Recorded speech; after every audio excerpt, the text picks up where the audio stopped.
All right, here we are again for Campfire Stories. Oh my goodness. It's as pitch black can be. How's the cigar tasting? Still kind of plain. Still kind of plain. Yeah, well, mine's damn good. Good.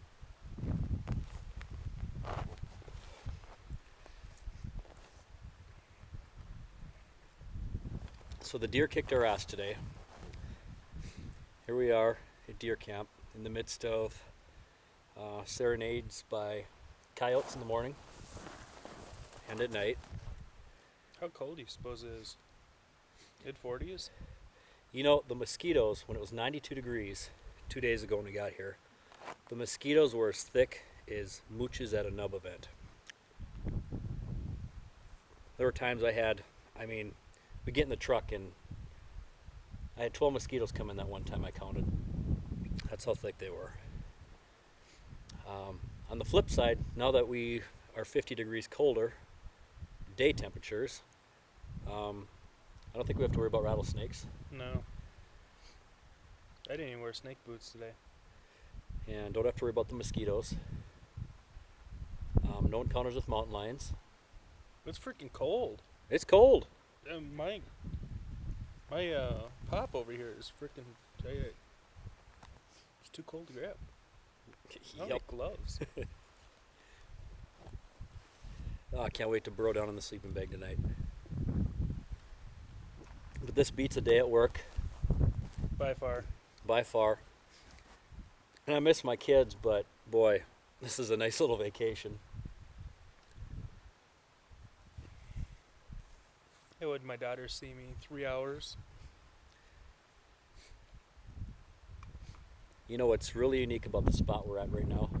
There is no artificial light to be seen anywhere in the sky. None whatsoever. Now, 2 nights ago we had unbelievable stars, and tonight we got a few stars. It's still a little overcast. The front is finally moving through. I don't know what tomorrow's going to hold.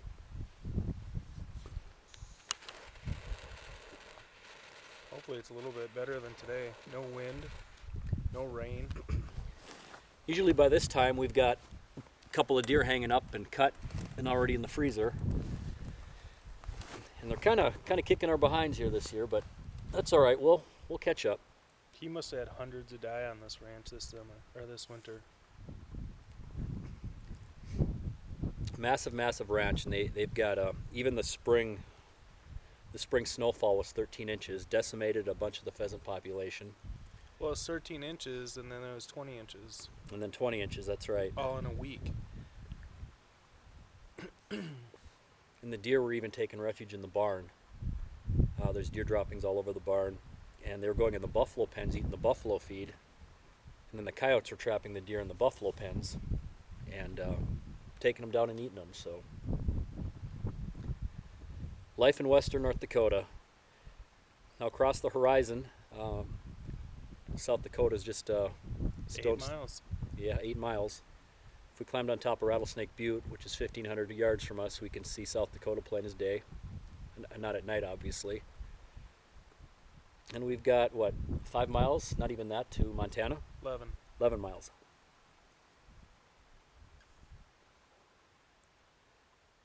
So that's our life this week. Stuck in the, some would call it the armpit of the world.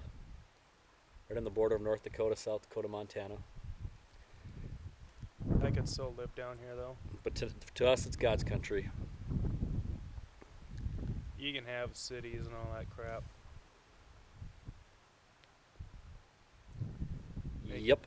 Make the suckers at UPS deliver my shit to me. You know, to think a week ago, I was in New York City. I was making a comment to my buddy Jimmy. I said, God, Jimmy, there's a lot of frickin' people here. I said, you know, I'd be happy if all these people were deer. Go from 15 million to population of 0. Yeah, pretty much. I think there's more antelope in this county than people. But this is cool. It's the way I like it. Anyways, that's deer camp stories. Have anything else to say? Final review on the cigar? It's got to be getting better for you. Still kind of plain Jane. This is a kid who doesn't smoke cigars, and he absolutely loved the cane. Now I've given him a Oliva, Connecticut. So, yeah, no wonder. What was the one the other night? The Padilla Miami, you like that one? Yeah, that was good. Those are good cigars. That's pretty much my go-to stick nowadays. I like the Padilla Miami. You know what's funny?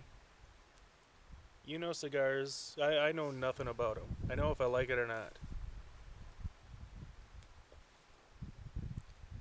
But when it comes to guns, you always have to ask me. Yeah, I know.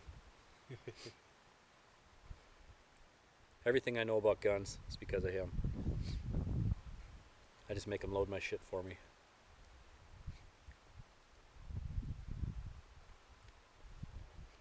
I was going to say something now and I forgot. I had another comment to make about deer camp, but I don't remember what it was. It's something to do with guns and camp. The wind switch southeast now. Jeez. Can you feel that? Yeah. It's northwest since last night. Now it's southeast. Last night in the tent, our tent rumbled louder than thunder. The wind was so harsh. Our tent is relatively protected. Oh. Coyotes? Yep, coyotes, listen. Shh.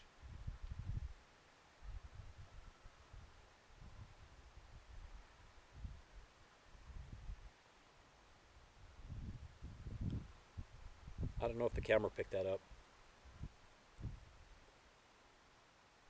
That's awesome. I love that sound. I love that sound. The coyotes are serenading. I don't know if the camera can pick it up, but God, I hope the camera got that. it sounds amazing.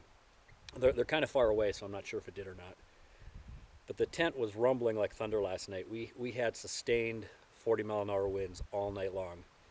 Northwest, cold front come through, dropped us from 92 degrees to 42 like nothing. And, we got the gear for it. Our sleeping bags were plenty warm. I think the gear we got, we can easily go down to 20 degrees without a problem. And we shouldn't have to go colder in September, that's for sure.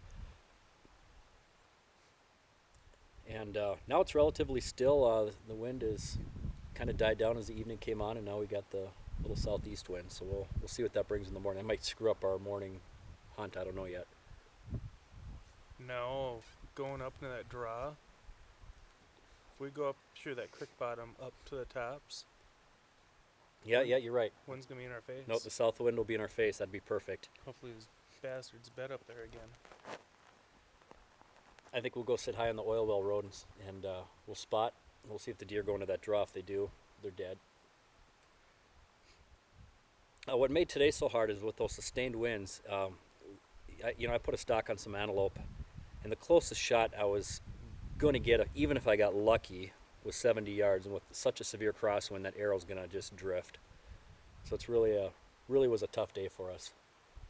The camera kind of knows that because I did parts 1 through 4 of your stock. To make a really long story short, I was putting a stock on some antelope, and I was doing a frontal stock on my belly, and I got to where I needed to be. However, the antelope were still about 120 yards out, too far for a shot with the arrow.